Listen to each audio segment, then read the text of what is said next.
Kalau kamu menemukan sebuah desa yang tidak pernah ada dalam peta, jangan berhenti di sana. Jangan ambil apapun, dan jangan pernah menoleh ke belakang. Karena sekali kamu melangkah masuk, mungkin kamu tak akan pernah bisa kembali. Namaku Lara, dan ini cerita tentang perjalananku ke desa yang bahkan tak boleh disebut namanya dengan lantang. Tapi untuk kalian, aku sebut sekali saja. Desa itu bernama Salasika. Aku seorang penulis dan pembuat dokumenter budaya. Beberapa bulan lalu, aku mendapat pesan dari seorang perempuan bernama Bu Retno. Ia mengaku sebagai kurator budaya lokal dan sedang meneliti sebuah desa adat tersembunyi yang tidak bisa ditemukan dengan cara biasa. Desa itu katanya masih memegang tradisi asli Jawa, lengkap dengan adat kuno, pakaian leluhur, hingga sistem waktu yang tidak mengikuti dunia modern. Ia mengundangku untuk datang dan merekam dokumentasi kehidupan masyarakat di sana. Awalnya aku pikir ini proyek riset biasa. Sampai aku menyadari tak ada informasi tentang desa itu dimanapun. Aku tiba di kota kecil bernama Watuwulan, tempat terakhir sebelum masuk ke wilayah Salasika. Dari situ, aku dijemput oleh seorang pria tua bernama Pak Dirman. Katanya, dia adalah penunjuk jalan. Kami berjalan kaki masuk hutan selama hampir 2 jam. Jalurnya tak wajar. Tidak ada arah utara sampai selatan, hanya belokan dan tanjakan tanpa ujung. Kompas HP rusak. GPS tak menunjukkan lokasi. Jangan tanya di mana kita sekarang, Mbak, kata Pak Dirman pelan. Di sini bukan soal tempat, tapi soal niat. Kalau sampean niatnya bersih, sampean bisa masuk. Kalau enggak, sampean bakal muter-muter terus sampai pagi. Kami tiba di sebuah gerbang kayu tinggi, penuh ukiran rumit. Udara berembus dingin, sepi, dan angin berhenti berhembus. Di atas gerbang tertulis, "Selamat datang di Salasika. Hanya yang dipanggil yang boleh pulang." Aku merinding, tapi anehnya, aku tetap melangkah masuk. Di dalam, suasana seperti desa dari masa lalu. Rumah-rumah dari kayu jati, jalanan dari tanah liat merah. Warga berjalan pelan, mengenakan pakaian serba putih pudar. Tidak ada listrik, tidak ada motor, tidak ada suara anak-anak tertawa. Tapi, semua orang menatapku dengan wajah kosong dan mata yang terlalu hitam. Aku dibawa ke sebuah rumah tua besar. Di sana, aku Aku bertemu seorang perempuan tua, wajahnya pucat, matanya sayu. "Saya Bu Retno," katanya.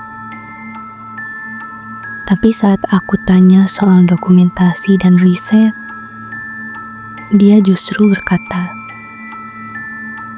"Di sini tidak perlu dokumentasi.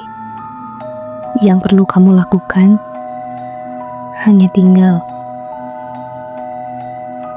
Aku tak bisa menolak. Malam itu aku menginap. Tapi sekitar tengah malam, aku mendengar suara gengging Jawa pelan, seperti dari balik rumah. Aku mengintip dari celah jendela. Di lapangan tengah desa, orang-orang berdiri diam, mengelilingi sumur besar, tapi airnya merah kehitaman.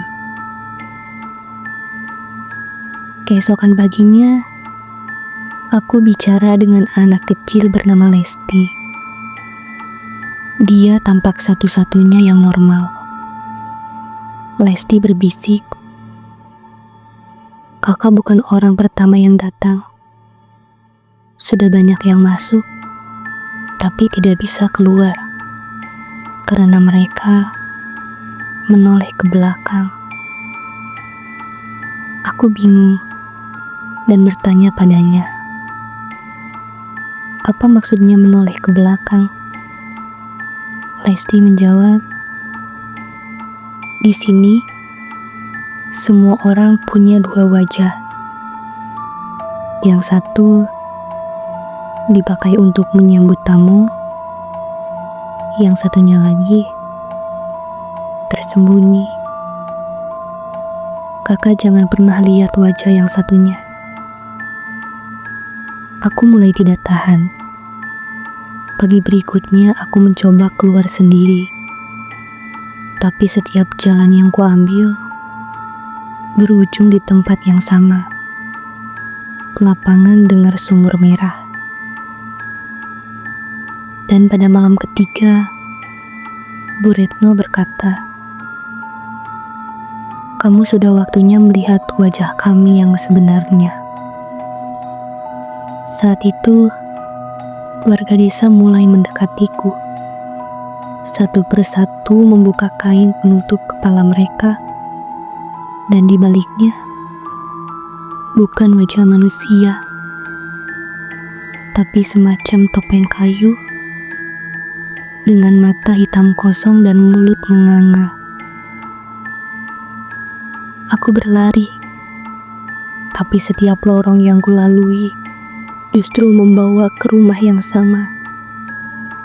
Aku menjerit, menangis, tak tahu lagi cara keluar. Lesti muncul dari kegelapan. Ia menyerahkan padaku sebuah cermin kecil dan berbisik, "Kalau mau pulang, kakak harus berjalan terus. Jangan menoleh ke belakang. Apapun yang terjadi. Kalau dengar suara memanggil, abaikan. Kalau melihat bayangan bergerak, jangan berhenti. Kalau kakak menoleh, kakak jadi seperti mereka." Dengan cermin di tangan, aku berjalan ke arah hutan. Angin kencang, gending Jawa makin keras. Ada suara-suara memanggil namaku. "Lara, jangan tinggalkan kami. Kamu sudah bagian dari Salasika." Aku menangis, tapi aku terus berjalan sampai kulihat cahaya di depan dan tubuhku roboh. Aku bangun di jalan beraspal. Seorang petani menemukanku dan membawaku ke kota terdekat. Katanya, aku hilang selama 7 hari. Padahal aku merasa hanya 3 malam. Yang membuatku paling takut saat aku membuka tasku, cermin kecil dari Lesti masih ada. Dan di pantulannya, bukan wajahku yang terlihat, tapi wajah dengan topeng kayu, dengan mata kosong, menatap lurus ke arahku. Setelah kejadian itu, aku tidak pernah bisa tidur nyenyak. Setiap malam, suara gamelan kembali terdengar dari kejauhan. Dan kadang, aku melihat bayangan di sudut mataku, diam, menatap, menungguku menoleh ke belakang. Jadi ingat baik-baik, jika kau masuk ke tempat yang tak ada di peta, dan kau merasa semua terlalu tenang, terlalu rapi, terlalu diam, itu mungkin bukan desa, tapi penjara jiwa. Dan satu-satunya cara keluar adalah dengan tidak menoleh ke belakang. Terima kasih telah menonton. Sampai jumpa di video berikutnya. Hanya di Senandung Gelap.